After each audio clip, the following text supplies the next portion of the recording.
Je reçois Ingeborg Grässle, qui est députée européenne allemande de la CDU. Bonjour Ingeborg Grässle. Bonjour.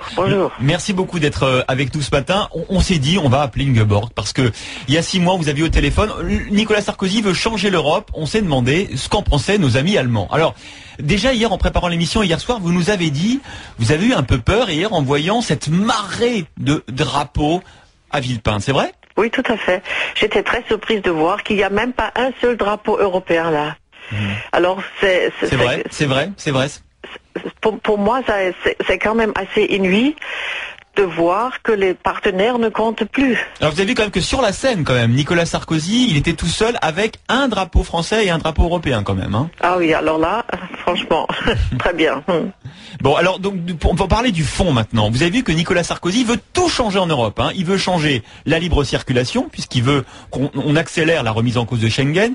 Il veut changer la manière dont on fait des négociations commerciales à l'OMC. Et il veut changer aussi la manière dont on achète européen. Il veut faire du protectionnisme européen, notamment pour les PME et les entreprises lorsqu'on fait des appels d'offres publics. Quand on est président sortant, on doit toujours se laisser demander pourquoi on n'a pas fait, pourquoi on n'a pas entrepris ces tentatives jusqu'à maintenant. C'est la première chose.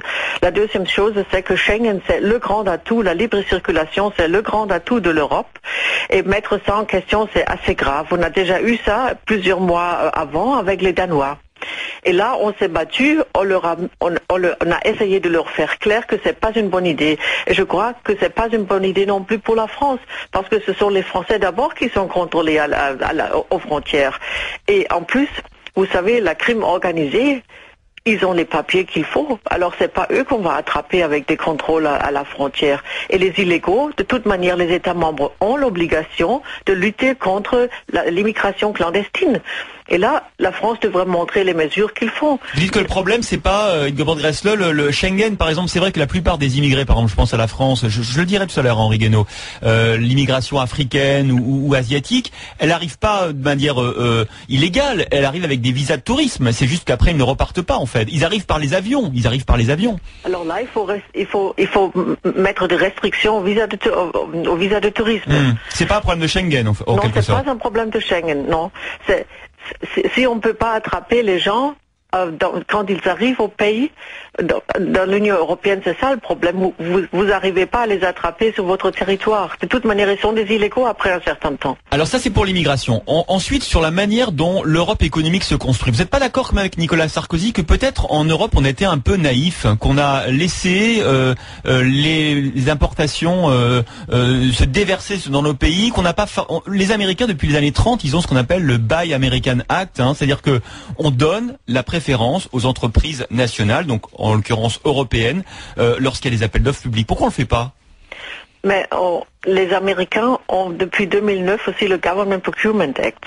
Et là, on a renégocié ça durement avec eux parce que c'était contre tout ce qui est accords internationaux.